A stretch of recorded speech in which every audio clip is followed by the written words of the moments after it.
নমস্কার বন্ধুরা, মিঠুমণি কথায় আপনাদের সবাইকে স্বাগত। আশা করি আপনারা সকলেই ভালো আছেন, সুস্থ আছেন। আজকের এই ভিডিওর বিষয় হলো ইংরেজি 2025 সাল অর্থাৎ বাংলা 1432 বঙ্গাব্দে শ্রাবণ মাসে কটি সোমবার পড়েছে।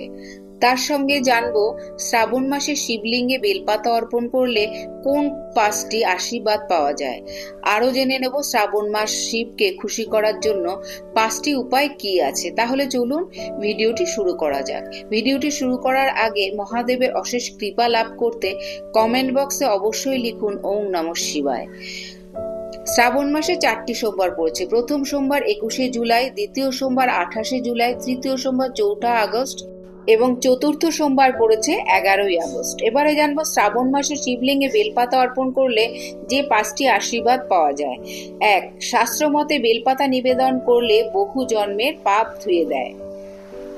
2. দীর্ঘদিনের রোগ ব্যাধি থেকেও মুক্তি পাওয়া সম্ভব হয়। 3. ক্রোধ, উদ্বেগ ও মানসিক অস্থিরতা দূর হয়। 4. দাম্পত্য জীবনে শান্তি ও সৌভাগ্য আসে। 5. কর্মক্ষেত্রে বাধা কেটে যায়, শত্রু দুর্বল হয়। এবারে জেনে নেব শ্রাবণ মাসে শিবকে খুশি করার 5টি উপায় কি কি আছে। এই দিন সকালে শুদ্ধ হয়ে ওম নমঃ শিবায় 108 বার জপ করলে শিব তুষ্ট হন। 2. এই দিন শিবকে গঙ্গা জল, দুধ, মধু বা পঞ্চামৃত বানিয়ে স্নান করালে পাপক্ষয় হয়। 3. বেলপাতা শিবের অতি প্রিয়। 3টি পাতাযুক্ত একটি বেলপাতাতে ওম নমঃ শিবায় জপ করে অর্পণ করলে মনোবাঞ্ছা পূর্ণ হয় বলে মনে করা হয়। 4. এদিন উপবাস রেখে শিবের আরাধনা করলে সাংসারিক দুঃখ দূর হয়।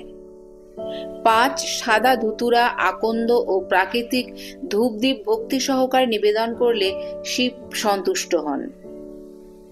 এই ছিল আজকের এই ভিডিওর বিষয়।